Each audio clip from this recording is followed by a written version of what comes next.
Hi, everybody. Let me start by saying the obvious. These aren't normal times. As we all manage our way through a pandemic unlike anything we've seen in a century, Michelle and I hope that you and your families are safe and well.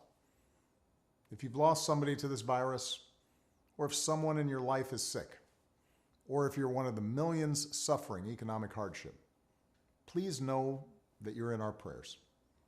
Please know that you're not alone, because now's the time for all of us to help where we can and to be there for each other, as neighbors, as co-workers, and as fellow citizens.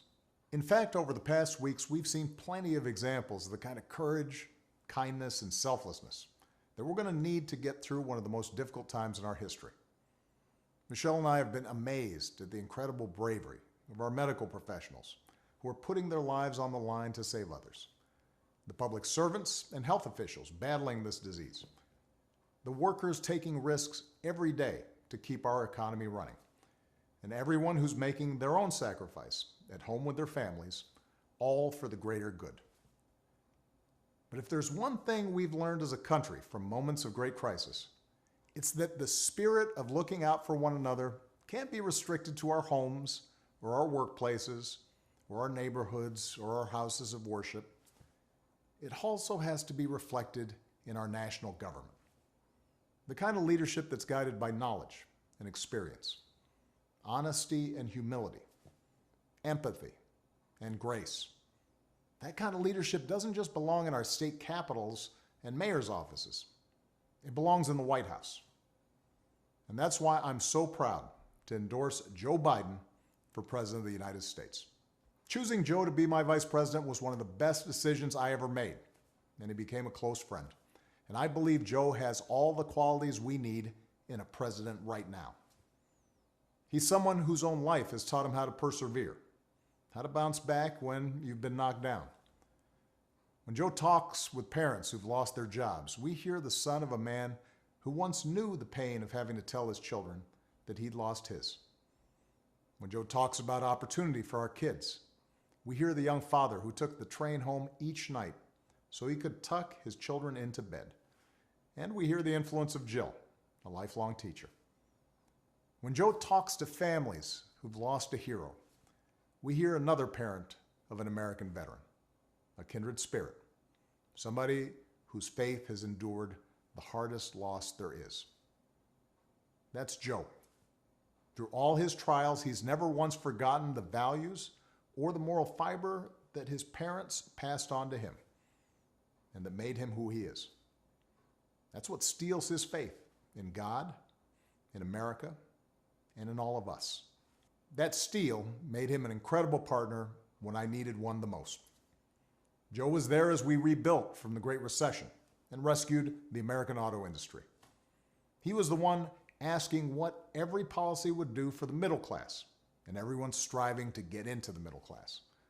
That's why I asked him to implement the Recovery Act, which saved millions of jobs and got people back on their feet. Because Joe gets stuff done.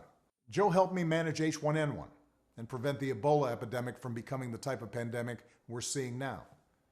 He helped me restore America's standing and leadership in the world on the other threats of our time, like nuclear proliferation and climate change. Joe has the character and the experience to guide us through one of our darkest times and heal us through a long recovery.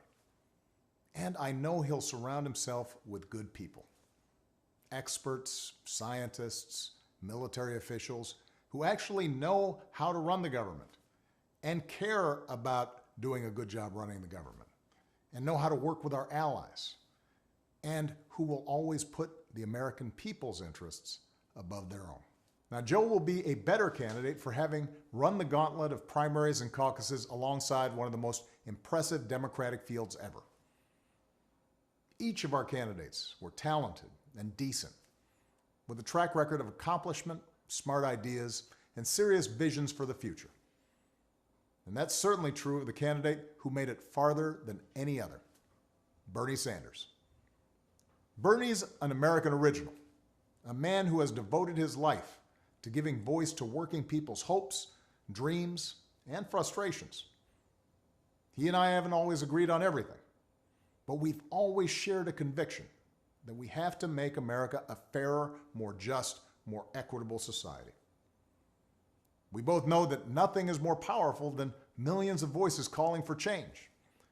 And the ideas he's championed, the energy and enthusiasm he inspired, especially in young people, will be critical in moving America in a direction of progress and hope.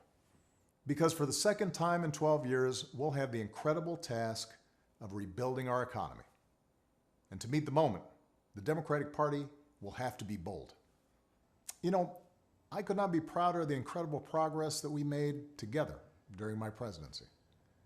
But if I were running today, I wouldn't run the same race or have the same platform as I did in 2008.